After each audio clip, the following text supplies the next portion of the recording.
Hello friends and welcome back to my channel. My name is Katelyn from Florals.com and I hope you had a wonderful May and are looking forward to a very crafty June. I know I had a great crafty May, and if you guys haven't caught up yet, I'll have the May playlist linked down below so you guys can check out everything that happened in May. But looking forward into June, it is time to launch a new series here on my channel and I'm so excited to share that with you guys. But before we get there, we have some reflection to do. I cannot believe it's already been a whole year of series on my channel, and as you guys might not know, I brought crafty series to my channel, these quarterly series, to bring myself some challenges. I thought that the scrappy world could use a bit more in-depth chats about scrapbooking that go beyond just a process video and beyond just minimal storytelling. It's further than that. It's a whole process, and I think it's been fun through these series to identify, and go through some of those items in the processes that aren't normally talked about. So as I said, we've had a whole year now and I'd like to reflect back on what we've already done. So if you guys remember, last summer we did Summer of Stories, which was an alphabet challenge to do stories related from the letters A through the letter Z. So that was a fun 26-week challenge for me and hopefully for you guys that got to play along. We had a hashtag on Instagram. We had, I think 2 videos a week, which was super fun. And again, lots of ideas came from that. And it was just the start of series. I kept going with them after that. So after the summer, I moved into falling back to basics, which I know you guys really, really, really loved. And we might bring that back in the fall. So please feel free to voice your opinions down below for what you want to see on this channel.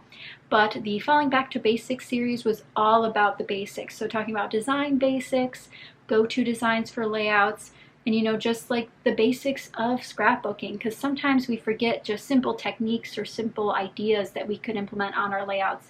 The fast, the easy, and building clusters and visual triangles. There's a lot of phrases thrown around these days that some newcomers might not know or veterans might not remember.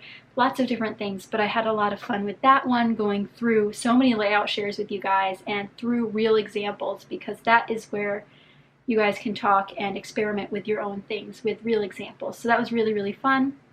Then at the end of 2019 into the start of 2020, we did 2020 Creative Reset, which was not so much about actual layouts. It wasn't about design. It was about evaluating where you were and where you wanted to be. So setting goals for the new year, setting yourself up for success with those goals, and just trying to complete them. And now that we're, practically halfway through 2020, you can look back at those, and if you went through that series, you might have the worksheets that we worked on, and you can start reflecting on those at this time, because we might be in a different place than where we started, and some reevaluation can be key. So if you guys haven't gone to watch that yet, maybe now's a good time if you're looking for that reset button during this time when we're trying to get crafty time and also relax and have time for ourselves. I know it's a busy time, and a lot of us are just looking for an outlet, which scrapbooking luckily for us can be.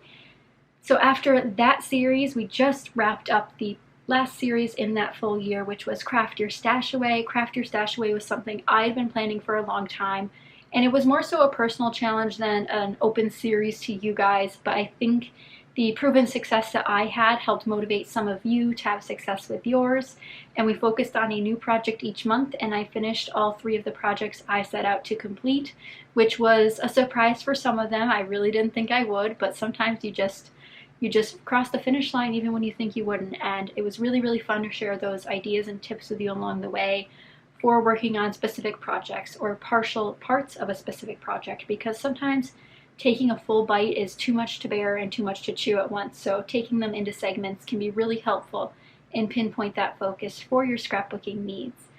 So with that, that was my first full year of quarterly series on my channel, and I really do hope you guys enjoyed it, because this is not nearly as fun without any of you. Of course I could do this on my own, but making the videos has been really helpful to get ideas from you guys and sort of track your progress. I know we've had several conversations in the comments about what you're working on, about what you're struggling with, and I think that's what the crafting community is all about.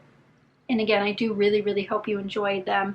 Feel free to sound off in the comments about which ones you enjoyed most, which ones you'd love to see again, because I have debated doing some repeats now that we're on our 2nd year around. But as you could tell from the title of this video, we aren't repeating Summer of Stories this year. I think I might bring it back in sequential summers, but it just doesn't really fit this summer this time. In the Summer of Story series specifically, I did layout process videos twice a week and then a summer vlog at the end of the week. On Saturday I'd post a vlog of either us going to Disney or my cruise vacation. I've posted those vlogs too, so you guys really had fun with those, and I don't have that kind of stuff to share right now, and it's an interesting position to be in. We don't really have a normal summer ahead of us, and I thought that, you know, doing something different would probably be more beneficial for me personally, me mentally, and hopefully you guys will benefit from these series as well. And change can be a good thing in this instance, and hopefully you guys enjoy the fresh take that I have for this series. So now that we have looked back at what, you know, the first year of series brought us on this channel, and again, I can't thank you guys enough for your support on those series, and it wouldn't be fun without you guys. So thank you so much for tuning in and showing up and commenting on those. So I knew you'd like them and you were working on projects of your own and working through struggles of your own, because a lot of us share the same struggles, but not all of our struggles are talked about. So I think even in this next series, you guys will see some struggles that YouTubers don't actively necessarily talk about and are prominent in the scrapbooking community, but I'm going to try to tackle some on my end because I need to, and I thought I'd bring you guys along for the ride for this next series. So without further ado, let's jump into what the new series is about. As you can tell from the title and from the slate card at the beginning, I've titled this series After the Glue Dries, and I'd like to thank my patrons again because they helped me pick out that title, because I talked in the behind the scenes vlogs with them numerous times about what I wanted to do for my next series and what it would be about and how to encapsulate that in one title. And After the Glue Dries is essentially an effort to really do everything that needs to be done after a layout's complete. And I know many of us have different definitions of when a layout is complete. Many of you might think it's not complete until it's in the album. And as you can see behind me, I have some examples. This is a box that's probably 8 inches overfilled with layouts that most likely need dates, most likely need journaling. We have some piles over here of layouts that most likely need dates, most likely need journaling, a package here, 2 albums that I know have some pages that need dates and need journaling, and even if they make it into the album, they're not done in my eyes. And I've definitely gone through a sort of mindset change with that recently, that I do want to keep writing down these stories, and if I keep producing layouts at the rate I'm producing them and not journaling on them actively, I am going to be swimming in layouts over my head. And I wish this was all the ones I needed to deal with, but this isn't even half of it. So you guys might have similar struggles in your life. You either don't have the albums to put it in, you don't have the right dates because your photo storage got messed up. There's lots of different reasons that we don't get to the complete status of our layouts, of our albums. But we have to remember that the stories are very, very, very important to not only you, but ideally your family and ideally for your generations to come. And I know I'm in a unique position that a lot of scrapbookers aren't at this time, where I am a younger scrapbooker. I don't have a family established yet. So these memories are purely mine. They're college, they're high school, they're starting adulthood. You know, they're a bit different than some things that you guys are scrapbooking, but I still want these memories for my future children or my future family members that will join us later in life, that will, you know, tell them who we were as people. And a lot of us get to start scrapbooking later in life, which I've learned through people I've met in real life that have started scrapbooking later, or usually it's a spark of having a child that wants to, you know, document their life so they can remember how it was. And I didn't have any scrapbookers in my family before me, so I have been grown up as the family documenter, and I haven't been doing a good job at that. Although the photos end up in albums with themed titles and themed, you know, you can get something from it because there might not be journaling, there might not be a date, but you can get something from the theme of the layout, the photos of the layout, you get an idea. And I want to portray that a bit more through my journaling, so it involves going back into these scrapbooks and going through these boxes of layouts that I have. And again, this is not all of them that are behind me, but going back through those and essentially just redoing everything. And I have learned that there are some wonderful ladies, particularly scrapping Amy, who actually signs her layouts, which I think is a great idea. Several different Facebook groups that I've looked in have done tell on the back which day the journaling was done versus which day the scrapbooking was done versus when the photos were taken, because those could be 3 completely different dates. And in my case, some of these layouts are a couple years old. I could have made them in college, and therefore the memory that I originally had associated with them could be changed from now. And that's sort of why I wanted to tackle this now while I have time, while we're at home, because I think now's the time. And if you guys have great, you know, after the glue dries scrapbooking processes, I applaud you. It is definitely something that's not talked about enough in the scrapbooking industry, that there's management that comes with working on multiple albums at the same time, with organizing photos. And don't get me started on photo organization. I definitely need help in that department, but I think controlling my layouts first will give me a good benchmark for what photos I still need to scrapbook. So that's kind of where I'm starting, is with the end product and organizing that, which is, you know, here beside me. And so through this process and through this series, we'll be going through the evaluation process, where we are, what we need to do, how long it might take us. Again, this series is only 3 months. Will I finish all of it? Hopefully. Will I have problems with some of it? Definitely. So we'll definitely have an evaluation process here at the beginning. Then we'll dive right into organizing and sorting and sharing that with you guys, because there's a lot of these that will need to be in albums that I don't have yet. So whether it be a 2020 album that I haven't started, a 2019 album that I haven't started, a second 2016 album, lots of options. And sorting, I know Victoria Marie just did a couple of posts in her Facebook group about getting rid of layouts that she no longer loves, or redoing them because she no longer associates that kind of mood and feel towards that subject, etc. So maybe something like that. I've never purged a layout before, but we could find some here today. And with organizing and sorting, you guys will get glimpses and flip throughs of layouts you might never have seen before, especially if you're new.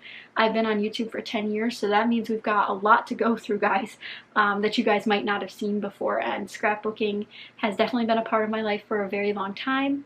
Although I haven't been constant with it, my style has definitely changed over the years and is evident in my scrapbooks, which you guys will all get the behind the scenes scoop on through these videos. And lastly, we'll actually go through the process of adding some journaling to layouts. I don't feel comfortable sharing all the journaling on my layouts with the world, but for the ones that I do, I will definitely share that with you guys, and the process of how I came to write it X amount of ways, or this way, or hidden journaling. There's so many different ways we can take this series, and I hope you guys are on board to go on this journey with me and look at your process and reevaluate it perhaps. Maybe it doesn't work for you as much as you thought it did. There's going to be a lot of research on my part involved and seeing what you guys do. So if you guys want to share in the comments now what you do for your after the glue dries process, I would love to know what you do, because I am definitely looking for ideas and definitely looking forward to sharing them all with you now that I am starting this new series. So this means I will be uploading every Saturday a new video associated with this series. So process videos will still be going up Tuesdays and Thursdays, and Saturdays you can expect after the glue dries to bring you an update on my progress with whatever I decide to do with all these layouts. I mean, really guys, that is, I know it looks small because it's behind me, but it is a stack of layouts that are, they just need help, okay? And so while this series isn't layout driven, the layouts will still be going up on my channel for the process videos that I know you guys love and don't want to see stopped, so don't worry, those will still be coming. But I'm really, really excited to take you guys on this journey, and I hope you're excited to come with me, because this is a big step. It's something that a lot of YouTubers don't talk about necessarily. You know, we see piles of layout shares in their videos, but how the heck do they take the time to put them away? I don't know, because I don't, and that's just the truth. I don't. They end up in a box like this, or on top of a scrapbook like this pile. These are the last 2 or 3 months of layouts that I've created. This is from Summer of Stories last year. This red pile here, that's Summer of Stories from last year, so they haven't been touched. They're still in the exact same spot I left them. Granted, you know, we definitely moved and everything was going crazy at that point, but it's about time we tackled the scrapbook mayhem that I have, and I hope you guys again are excited to come with me. But that is it for this announcement. Thanks for tuning in for another chatty update and chatty response. But again, a new series, so more fun to come to the channel. Let me know what you guys think in the comments down below, and if there are series you want to see in the future, be sure to let me know in the comments down below. I always take notes about what you guys comment about, because I want to make sure I'm catering to what you guys like and also what I like. So this series may look like it's for me, but I think sharing the process will be a really great educational point for a lot of scrapbookers, especially new ones, because sometimes it's hard to point someone where to start, and I'm hoping this helps them not make the same mistakes I did with piles and piles of things to put away. Now that I've had fun with my pattern paper, it's time to, you know, put them away. But I do hope you guys enjoyed, and thank you so much for watching. I hope you're staying safe and staying well and doing the best with what you've got. But thank you so much for watching, and I'll see you guys next time. Bye guys.